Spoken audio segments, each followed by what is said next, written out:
Welcome, everyone. It's my pleasure to be addressing the board of directors of such a well-respected nonprofit organization. For those I haven't had the opportunity to meet personally yet, I'm Aimee Beam. And as you know, I was recently hired to consult with your business operations team to provide some guidance. I understand that you have a very full meeting agenda today, so I've promised your board chair to keep this pithy. Today, we will be diving into three important interrelated topics: internal controls, misappropriation of assets and data, and conflicts of interest. As a baseline for our understanding, it is important to remember that nonprofits hold fiduciary responsibilities for assuring accuracy and transparency through our sound financial management practices. So that means that we follow the laws, follow the rules, and abide by all of the regulations that govern nonprofits. That we are ethical in our leadership tact, and that we create environments that curb corruption and improve performance. Accountability in finances means an organization is willing to be responsible for its actions or performance, and that's past or present. We answer questions, we comply with rules, and we submit our financials for audit to demonstrate accountability. As nonprofit leaders, we must also be transparent, and that means that our budgeting and our forecasting is easy to understand. Reporting must be thorough, but easy to interpret, and care should be taken to explain any inconsistencies or any conflicts of interest. Internal controls are controls at the heart of financial management, accountability, and transparency. So let's start there. Internal controls are safeguards to your assets. The objective of these internal controls are to assure compliance with applicable laws and regulations and accurately report all financial undertakings. They will show that you are dedicated to an efficient operation and that you're safeguarding your organizational assets from theft or misuse. A nonprofit like yours must have an ongoing program of internal controls to safeguard assets and prevent fraud. When a board member, an employee, or a volunteer violates the trust of others in an organization, then fraud has occurred, and that's what we want to prevent. Now, fraud can occur when three elements are present. If you take a look at this fraud triangle, you'll see that the three elements are pressure, and that's where a person becomes motivated and often feels compelled to maintain a certain standard of living, or perhaps has a burden to pay off. That's a financial obligation such as a loan, a credit card, or a gambling debt. And the next point is rationalization, which happens when a person is able to reconcile his behavior by excusing it for various reasons, such as paying it back before getting caught or thinking that the organization owes it to them. The next is opportunity, where a situation is created when an occupational theft regards their environment as without oversight, without controls, or without audits. Therefore, the chances of getting caught feel like an open door for that employee, and dishonesty ensues. Opportunity is the one place where a nonprofit manager can address this risk through internal controls. So, what do? The National Council of Nonprofits suggests that we determine who has access to the cash, checks, and credit at the organization and who has the authority and at what levels to disperse that money. You can also create a flow chart of how the money moves through your organization so that it's easy to visualize any illegal or financial detours when they happen. Also, you should require that 2 people sign off on checks. Have locked doors and limit accessibility to money. Make deposits as soon as possible, and I recommend within 24 hours.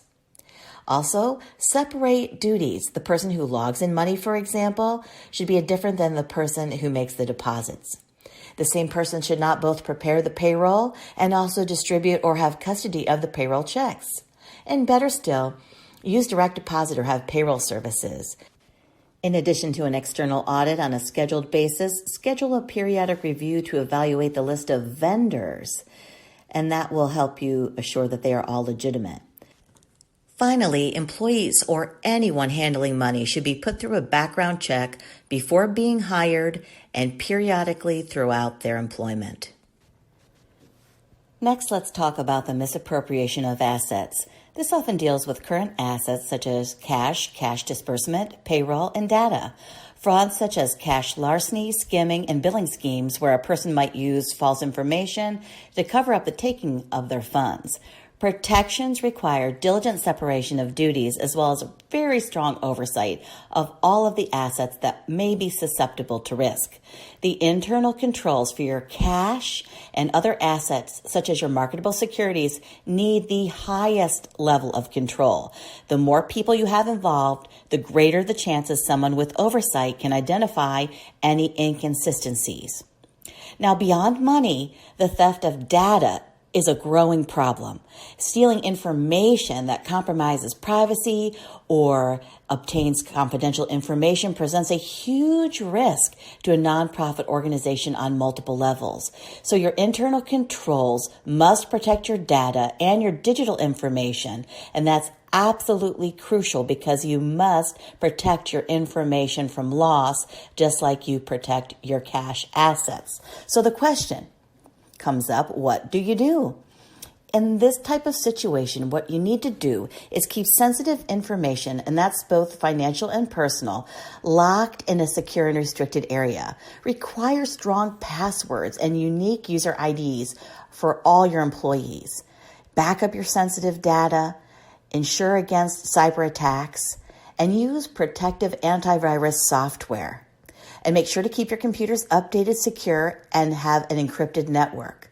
Help your employees to understand the nuances of data sensitivity and protection, and make sure to control an employee's access to data during any type of probation or after their termination.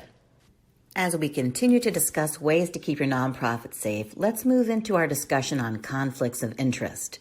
A conflict of interest is best described as occurring when an employee or a board member's personal interest is at odds with the organization's interest. Because of the level of trust placed in your nonprofit, even the appearance of a conflict can cause you damage. So the management of conflicts of interest can become just as necessary as avoiding the conflict themselves.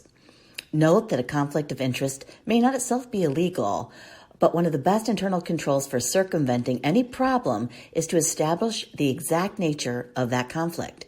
Board members should be required to sign a conflict of interest policy, knowing the possible conflicts and then developing policies and procedures to identify what these might be and when and how they might occur is something that's very important. The IRS provides a very thorough example of a conflict of interest policy that you can borrow if you don't have one fully developed. Remember, you have a duty to disclose any actual or perceived conflict. If you're not sure if it's a conflict, remember the 2 Ds: disclose it and discuss it. And as we wind up our discussion for the day, I would like to encourage the board to proactively demonstrate a commitment to ethical operations, accountability, and transparency. And by doing so, you can stop illegal and immoral activities in your nonprofit. Keep your organization safe through planning and awareness. Create a code of ethics and demonstrate it. Insist upon transparency, and you will be successful. Thank you for your time today.